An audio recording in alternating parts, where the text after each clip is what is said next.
There we go. Welcome, everyone, to How to Survive the Holidays Naturally. Why is it over the holidays? There's stress, weight gain, we neglect exercise, we're not getting adequate sleep. Why is it that those things happen? You would think that this time of year, when everybody's happy and full of good cheer, that those things would not be happening to us. But every year it happens, and every year we make those resolutions to get back on the health track. So I'm going to try to keep you on the health track throughout the holiday season. So let's get this thing started. All right, it's life. That's what it is. Life happens. And in our life, especially this time of year, there are three things that happen. Distractions. Our schedules get changed. Indulgences. There's always party foods or something that takes us off from our diet and gets us off into, eating foods that maybe we wouldn't normally eat, eating too much, eating at different times. But then there's also something called survival and longevity. And as a naturopath, I focus on, the natural world. That's what a naturopath does. We believe that you're part of nature and that our first line is to sort of coordinate ourselves with everything that has to do with nature. And what nature says is this time of year, I'm only interested in survival and longevity. And that's why nature provides us with a lot of different foods this time of year. And in ancient times, people would really feast in order to put on a lot of extra weight so that they had that extra weight to carry them throughout the cold, long winter months. So really all nature cares about is survival and longevity. She doesn't care how many parties you go to, how many distractions you have, how many indulgences you have, just how are we going to survive and live? Let's go to the next one. There are four things that will accelerate aging and reduce our chance of survival. And these four things are it. It's poor diet, lack of exercise, poor sleep habits, and stress. Those four things will create havoc with your body, your mind, and your soul. They will definitely excel aging. And what are your chances of surviving if you have a poor diet? You never move the body in the proper way. Sleep, which is also a nutrient. And then stress. Stress weakens the immune system. It causes brain fog, fatigue. Those are the things that we need to pay attention to as we focus on the natural world. And what we support is the three things that support health, and those are called the three pillars. No matter what you do in life, these three things are essential. If you are eating a proper diet, if you are exercising, and that means moving the body, doesn't mean you have to be doing intense marathons. It means that you need to be able to move the body, maintaining its strength in the bones and the muscles and circulation. And it is essential that we get sleep because, like I said, sleep is a nutrient, and we need sleep just as much as we need our diet and also to exercise. So pay attention to the three pillars of health, because if you pay attention to those and follow those three pillars, you will create holistic, natural health. So I said that all nature really cares about is survival. Well, nature, what it does, Mother Nature has this wonderful way of bringing the right fruits and vegetables into season exactly when we need them. If you think about the summer months when it's really hot, that's when the melons are out. That's when the vegetables and the fruits that are high in water content are easily accessible. So when we come into this time of year, what nature does is nature says we want something that's denser, something that has more to it, that allows the body to be able to take care of itself through the winter months. And one of those things is, and we can see with the pumpkin here, is things that are in vitamin A, and that's your sweet potatoes, pumpkins, squashes. In the wintertime, what happens is the skin, it gets dry, the hair gets dry. Vitamin A is the one vitamin that you need in order to keep your skin healthy and moist.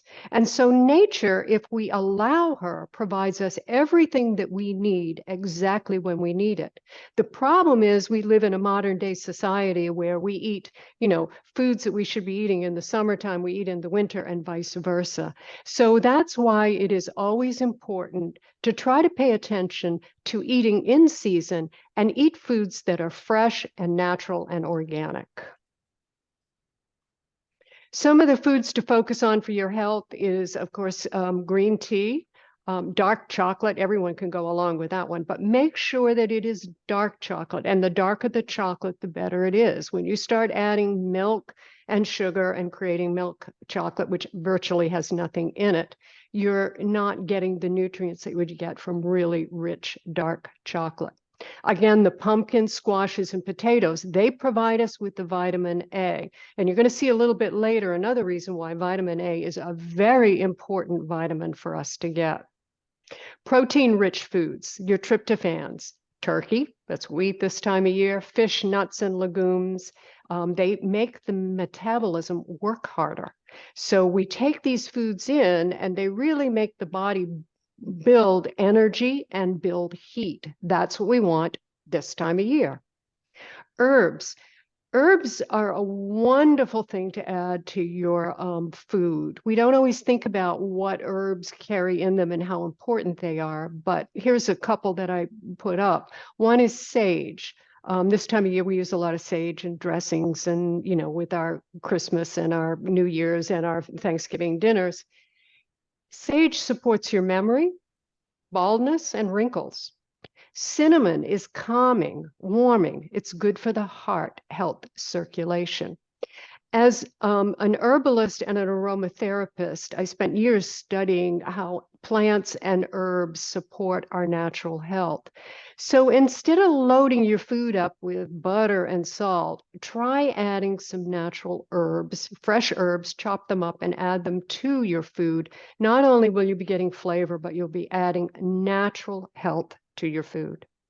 Salad first. Start with your salad. That's where you're going to get your vitamins and minerals. And it also will allow you to create the enzymes that you need in your belly in order for proper digestion. We need to eat some raw foods every day because raw foods can contain in them enzymes that go in and support your digestive system. And what we tend to do in modern society is we overcook everything. And it's just like you've heard, you know, you steam the broccoli, throw the broccoli away and drink the water. That's where you'll get the nutrients. So it's very important to make sure that you get some raw food, especially before you're going to eat. That goes in, it stimulates the digestive system, it gets the enzymes working. And then when we eat after that, it allows the digestive system to work better so that it assimilates those nutrients throughout your body. And of course, water. And that can be coffee and tea, but never juice or soda. You don't want to hydrate yourself with something that's loaded with sugar. And yes, coffee and tea do count and in terms of your water intake. Eat your fruit, but don't drink it. If you eat your fruit, you're getting, again, the fibers, you're getting all of the nutrients in the fruit that you need to get. It takes longer. Also, when we eat fruit, we work the most important joint in our body, which is our jaw. You're exercising your jaw every time you chew. And when you chew, you are strengthening that as well as your tongue and your throat and all of the muscles up around your neck, which is very important to keep those nice and strong because that's how we feed ourselves. That's how we express ourselves. That's how we talk. Very important to pay attention to that jaw muscle.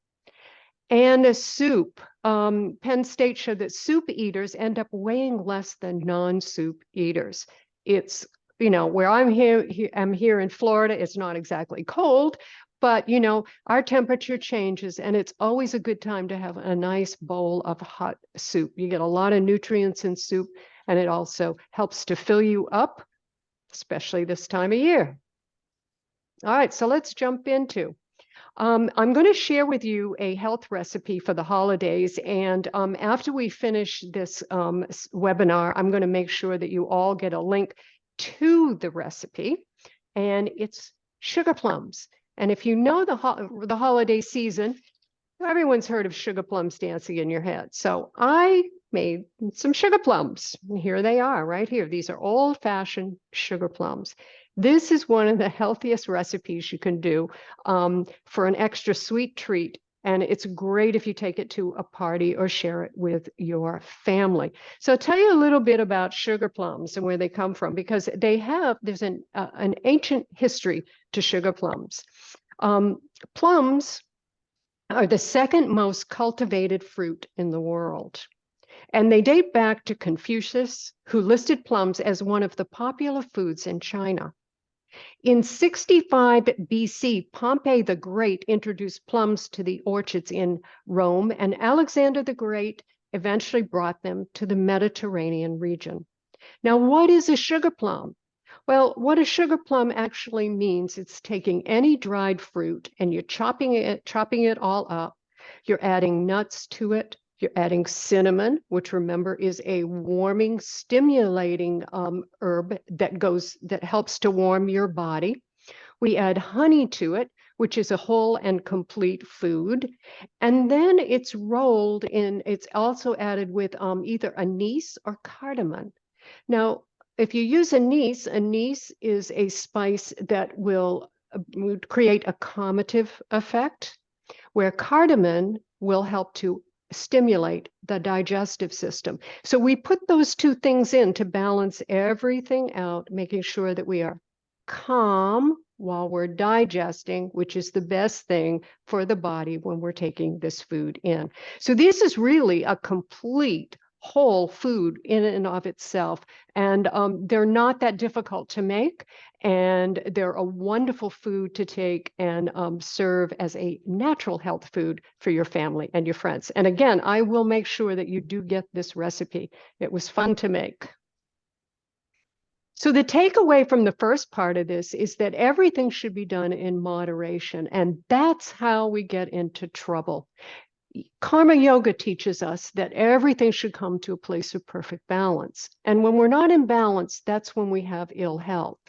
But moderation means if you want to have a piece of pie, have a small sliver of a piece of pie. But have you had the salad first to make sure you got all the nutrients? And what kind of pie do you choose? Do you choose the pumpkin pie, or do you choose the pie that's just full of sugar and cream? So it's all about choices that you make and doing everything in moderation. That's how we create balance. All right, we cannot forget the component of exercise when we come into the 3 pillars of health. And it's in combining aerobics, weight bearing, and yoga. A lot of times people will do yoga and they won't do aerobics, so they do aerobics and they never do yoga. I taught for many years, and I would have students that would come to my cycle class and wouldn't even consider a yoga class, and vice versa. But unless you are incorporating all 3 of these in, you're missing the mark.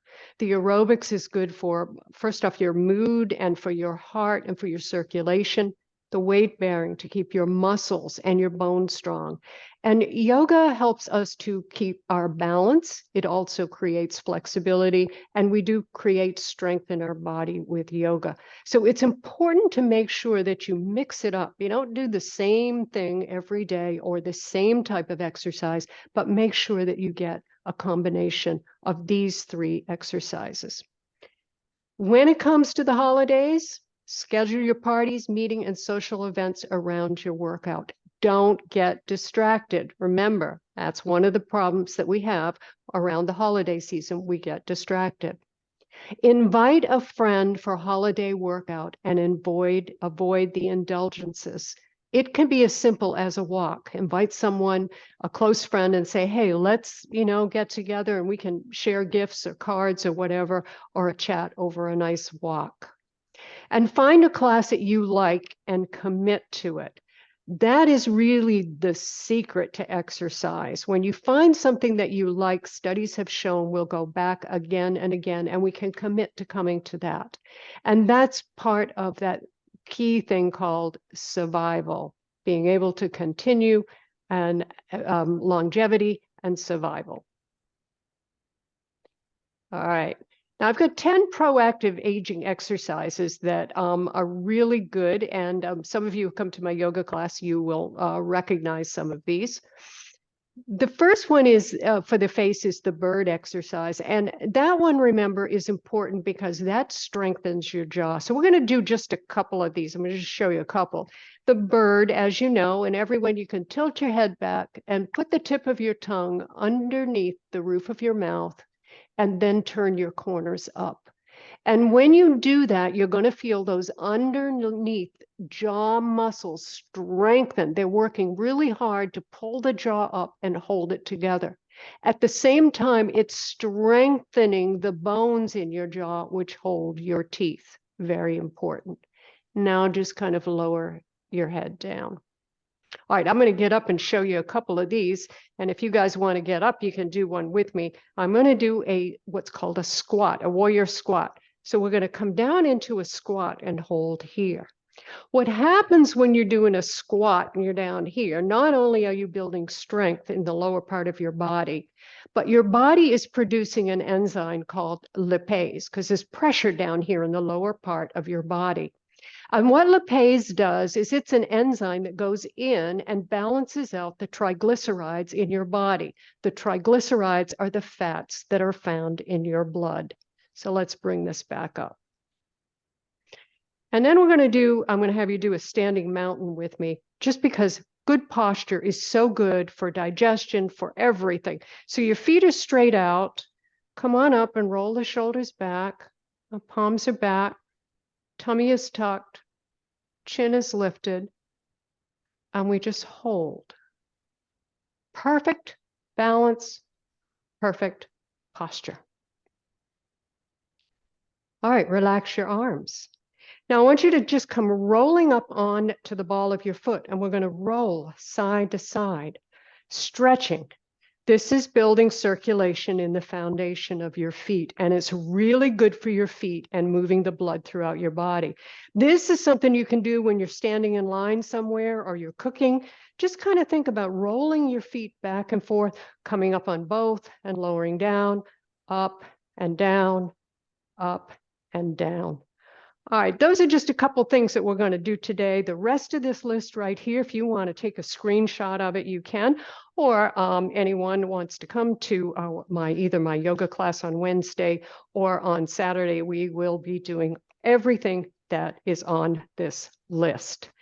The final thing, though, we're going to take a moment and everybody just sitting in your chair, let's take a moment, a Zen moment. And what that means is I'd like you to take your left hand out and your right hand. You're going to make a cup and pull it in and place it in your lap. And then I want you to close your eyes. And you're going to give 3 deep breaths to this thought, because whatever we put in our consciousness is what materializes in the outside world. So I'm going to have you sit quiet, and I'm going to read you something. And then I want you to give it 3 deep breaths.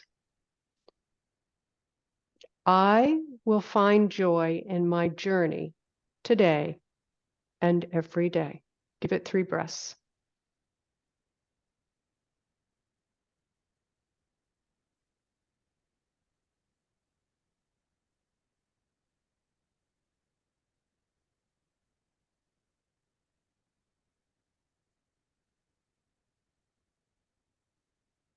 Now just sit quiet in this moment and just experience the peace and the quietude that you feel. When holiday stress comes, and it will, try to remember to pull yourself back to this moment and say to yourself, I will find joy in my journey today and every day. Give it 3 breaths, and then open your eyes and begin your day. That's one of the greatest things you can do to release stress, and it only takes a moment, and you can do this anywhere, anytime. All right, so the takeaway, the body was designed to move. Remember, nature only cares about survival and longevity. And nature says, if you don't move this body, and if you don't move it in the right way, it's going to break down. It's not going to survive, and you're not going to have longevity. That is all nature cares about. So make sure you pay attention and you honor and take care of your body. Sleep. 70% of people experience sleep issues. But let's look at what are the benefits of sleep? Why do we need sleep? Well, we get sick less often. We stay at a healthy weight. We lower our risk of serious health problems like diabetes and heart disease. It reduces stress and improves your mood. You think more clearly and do better in school and work. We get along better with people, and we have a better sense of balance and gait. Those are all some pretty important reasons to make sure that you are getting really good quality sleep. And good quality sleep has a lot to do with what you eat and how active you are. Now, a good night's sleep. Remember I said that vitamin A? Okay, keep that in mind, why vitamin A is so important. It reduces stress, exercise, and a positive mindset. But here's how it works. Inside of your brain is what's called the pineal gland. And the pineal gland is what secretes the melatonin. And the melatonin is what allows you to get into that sort of sleep mode. And it's a derivative of serotonin. Now, we think about serotonin, we think about it in the brain. That's that feel-good neurotransmitter. But 95% of your serotonin is developed in your gut. So why would nature have us develop 95% of the serotonin in our gut? Well, as we were evolving as human beings, we had what was called a very primitive brain. That's the limbic system down at the base of your spine, base of your skull, rather. And the consciousness hadn't really developed. So nature created this system where serotonin, this sort of feel-good neurotransmitter, would come in. And when you eat, it gives you that nice feeling of being satiated and full and feeling good. And when that happens, that contributes to your well-being. So what happens when we go to sleep is the pineal gland, which is the only organ in your body other than your eyes that can detect light. It wants it to be dark. That's why it's good to be dark when you go to sleep. You close your eyes, the light's not coming in, you go into a dark room, the pineal gland is not affected by light. That's why they tell us to sleep in a dark room. And when that happens, the pineal gland secretes melatonin. The melatonin is a powerful antioxidant that fights free radicals. What it does is it goes in your brain, which never sleeps, but goes into rest mode, and it cleans up all the garbage that's been in there from the day. So we've got all this stuff in here. We need to be able to take the brain, give it a rest because it's not sleeping, but give it the rest that it needs and the melatonin so that it can go in with those antioxidants and clean up everything in there so that we feel fresh and alert the next day. When you get up and you're groggy and you're not feeling very good, it's because there hasn't been enough melatonin in there to kind of clean up whatever happened from the last day. And oftentimes we carry stress, poor diet, all of those poor lifestyle things into our sleep, and we're affected negatively by the production of lack of melatonin. So pay attention to your sleep. Takeaway: sleep is a nutrient, it's essential for life. It affects our moods. We all know that. It also affects our gait. I think it was a study out of Harvard. They found that people who don't get a good night's sleep, and if you think about when you don't get a good night's sleep, your shoulders shrug. You don't really have that posture. Your gait is off. Your balance is off. That is most of the time when people fall and get hurt or are injured. And you can always tell someone who hasn't gotten a good night's sleep because their posture and their gait is not on. It also affects your memory and your ability to focus. So remember, sleep is a nutrient that is essential for life. Okay, now here we go to those resolutions that we're all going to make. Everybody makes them. And it says here, what exactly is a New Year's resolution? It's a to-do list for the first week of January. And I can tell you, I've been in the fitness and health business for over 30 years. And come the first January, first 3 weeks of January, the gyms are full. Everybody, you know, you have clients and everybody's going. By the time we roll around to the 1st of March, everything's shifted back. People have lost their focus, their resolution. There's a reason for this. Resolutions are very hard to keep because we have to change something. We have to have willpower and we have to have self-control. And for human beings, that is a very difficult thing to do. So what happens is we decide to go to the gym 3 times a week, and then stress comes in through work or whatever, and we throw that out the door and we attend to whatever the stress event is. That's why studies have shown that if you take your resolutions and you make them into habits, it's a habit you will default back to in times of stress and chaos. I've been doing this for over 35 years, and I can tell you that my habit, my fallback, my default whenever I'm in stressful times is to go to the gym. Because I know that if I take that energy and I work it out productively, I'm going to feel better in the end. So it's making it a habit so that that becomes your default as opposed to what you're trying to change that makes a difference in being able to keep your resolutions. So try to keep this in mind as we come into the new year. Take 10 minutes each day to sit calmly and reflect. That is one of the things that Karma Yoga teaches us, is that it is important to take time each day to reflect upon your life, the world. What did you do today to make your life a little healthier and the world a little better? 10 minutes a day to relax is good for your health. It tells you where you have been, can lay the ground for where you hope to go. Having direction backed by a healthy attitude is the best health resolution habit of all. So try to make it a habit to just take 10 minutes. And if you don't have 10, take 5. Everybody can 5 minutes to sit and just reflect upon your day. And when you reflect upon it, try to reflect on what did I do to make my life a little healthier and what did I do to make the world a little better? Because we all do something every day that involves those two things. It's really easy to sit and complain about all the things or feel bad about what you didn't get done. But it's another thing when you sit and you just take those two things and you put them in your mind, your consciousness will hold on to those and you will see a significant difference in the way your life plays out. We have to feed the soul too. You know, Karma Yoga teaches us everything in the universe must be fed. And so to feed your soul, give it gratitude.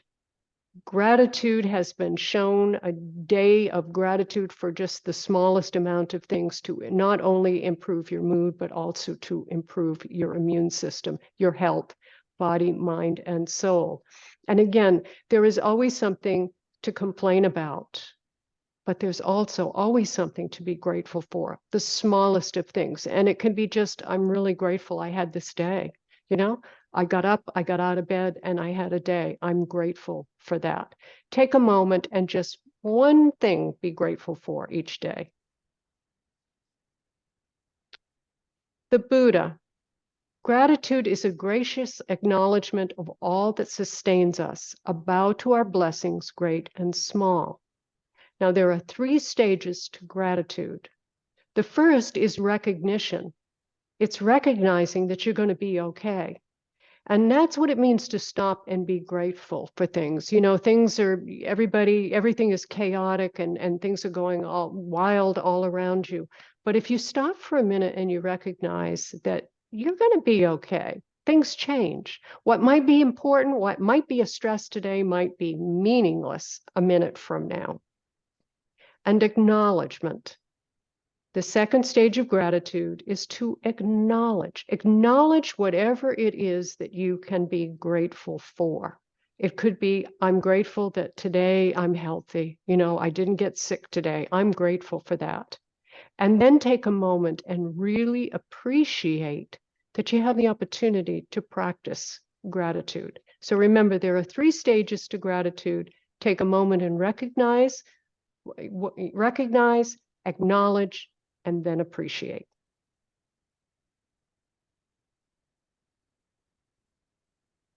All right, so I have some things for you guys. I have free gifts for you to give. Think about these. Just quietly listen as I read these gifts that are they're all free and really easy. To your enemy, give forgiveness. To an opponent, give tolerance. To a friend, give a helping hand. To those you love, give an open heart. To the customer, give good service. Be charitable and give your time. To every child, give a good example of what it means to be a good person. And to yourself, give respect. Not one of those things cost you 1 cent. And those things will make a tremendous difference in not only your lives, but all those that you touch. Now, and I've also written a mantra for you guys. So a mantra is a word expression that means to transcend thought and bring consciousness to a higher level by repeating it over and over again. What we repeat is what we become. So by repeating this over and over again, we end up having that lodged into our consciousness. So as the holiday season approaches, dash, dance, and prance, avoid the vixens, flash like a comet, love like Cupid, be heard like Donna, and seen like Blitzen, and never underestimate the power of Rudolph. Not just for the holidays, but all year through in life, dash, dance, and prance. It's good for your health. Avoid the vixens. Spitefulness disrupts peace. Flash a big smile like a comet and light up someone's life. Love like Cupid because love is the best gift of all. Donna means to bestow, so speak up and bestow kindness to all you meet. Like Blitzen, see the light where others see the dark. And like Rudolph, never underestimate the power of the underdog. And that is a mantra worth repeating over and over again. So the takeaway, a mantra creates a consciousness. A mantra is a process just like priming a pump. Once the water is lifted, it just keeps flowing. My mantra to you is happy, healthy, peaceful holiday season. I hope that will come to each and every one of you. And then finally, as we conclude this, I want to thank all of you for joining me today. In January, I'm going to be launching a 6-part program, which is it's called Health. And each one of those is an opportunity to work with a naturopath and a yoga therapist, such as myself, through 6-hour sessions. And each one of those has to do with how to bring holistic health to your body, your mind, and your soul. And with that said, I hope that you all have a wonderful holiday season. I'm going to wrap up the recording now, and you're more than welcome to stay and chat for a few minutes. I thank you all for being here, and make sure that you have a happy, healthy holiday season.